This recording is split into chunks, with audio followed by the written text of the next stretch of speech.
जिंदगी में कुछ सवाल ऐसे होते हैं जो देखने में बहुत छोटे लगते हैं, लेकिन उनके पीछे पूरी जिंदगी दांव पे लग जाती है। एक ऐसा ही सवाल, एक बच्चे का एक ऐसा सवाल, पिछले 10 दिन से लगातार उसका मैसेज कि सर मुझे जवाब दो। मैं इस छोटी सी क्लिप के माध्यम से उस बच्चे और उस हजारों बच्चों को जवाब देना चाहूंगा। उस बच्चे का मैसेज ये था कि सर मैं 2 साल से किसी से बहुत अटैच था और वो भी मेरे साथ बहुत अटैच। हम दोनों एक दूसरे को बहुत अच्छे से बारीकियों से जानते हैं, समझते हैं, बहुत बातें करते हैं और हमारी लाइफ बहुत अच्छी चल रही है। लेकिन सर कुछ दिनों से ऐसा हो रहा है कि वो जब से एक शहर का नाम लिया उन्होंने, जब से वहां पे वो कोचिंग करने गई हैं जोधपुर, उस बच्चे का क्या नाम है मैं नहीं जानता, तब से उन्होंने मुझे इग्नोर करना शुरू कर दिया। मेरे मैसेज का कोई जवाब नहीं आता है और मैं कुछ दिनों से कुछ भी नहीं पढ़ पा रहा हूं और मुझे ऐसा लगता है कि मैं अपनी लाइफ में सब कुछ खो चुका हूं, हार चुका हूं। आप पढ़ाई की कितनी भी बातें करते हो, मुझे अजीब लगता है और ऐसा लगता है मेरी जिंदगी में सब कुछ खत्म हो चुका है। सुसाइड का अटेम्प्ट करने का विचार बार बार पूरे दिन वही आता है। मैंने उनसे बहुत बार रिक्वेस्ट की है बट कोई रिस्पॉन्स नहीं आ रहा। मुझे लगता है कि यह समस्या बहुत सारे बच्चों के जीवन में हो सकती है।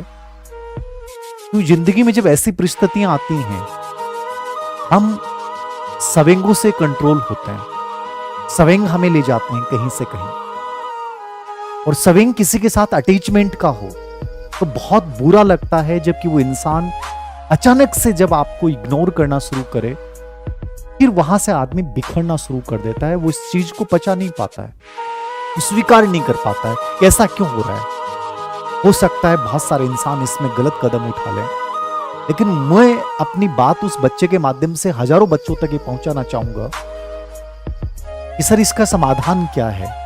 मैं मेरा व्यक्तिगत विचार जहां तक जानता हूं, जिंदगी में जब ऐसे मोड़ या ऐसे पड़ाव आते हैं तो शायद सबसे बड़ा समाधान किसी इंसान ने जिसने तुम्हें इग्नोर किया है, तुम उससे वैसे कोई प्रतिशोध नहीं ले सकते।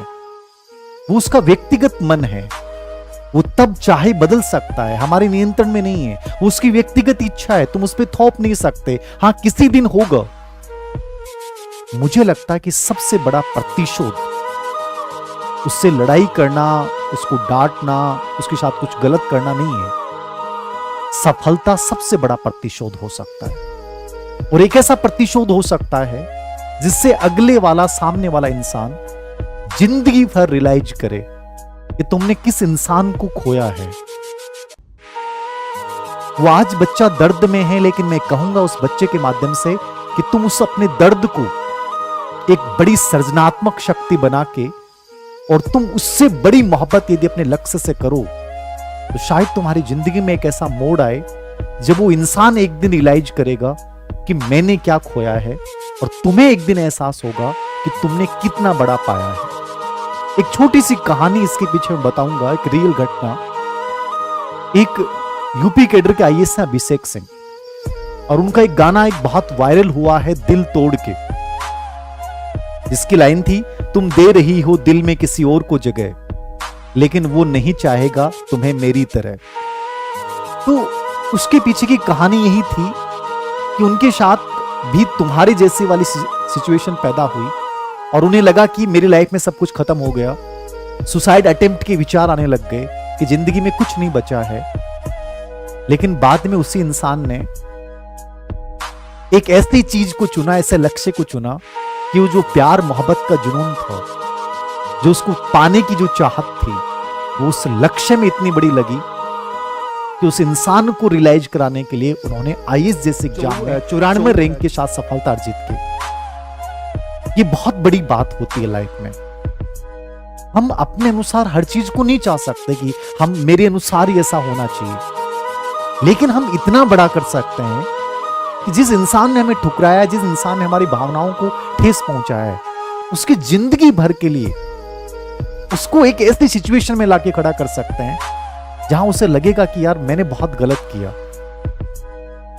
और ये आम बात है, याद रखना चाहिए। दिनेश कार्तिक की कहानियां पढ़ लो, चाहे अभिषेक सिंह की कहानियां पढ़ लो, कहीं ना कहीं ये लड़ाई अपने आप से होती है।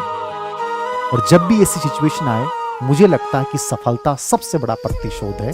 इतनी बड़ी सफलता अर्जित करो तो उस इंसान को एहसास हो जाए कि हाँ, तुमने किसको खोया है।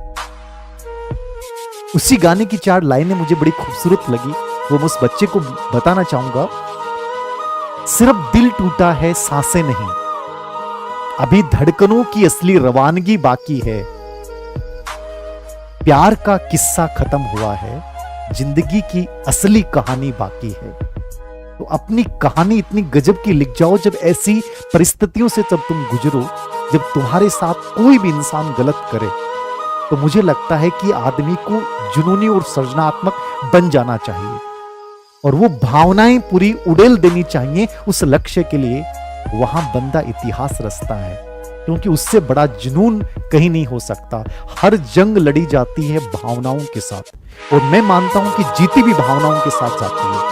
कि आज जो तुम भावुक होकर कहीं ना कहीं अपने आप को अकेला महसूस कर रहे हो, अपनी बुक्स को, अपनी किताब को, अपने लक्ष्य को अपना साथी बनाकर उस इंसान को तुम बहुत बड़ा फील करवा सकते हो। इसके अलावा मुझे नहीं लगता कि तुम्हारे पास कोई बड़ा चारा है।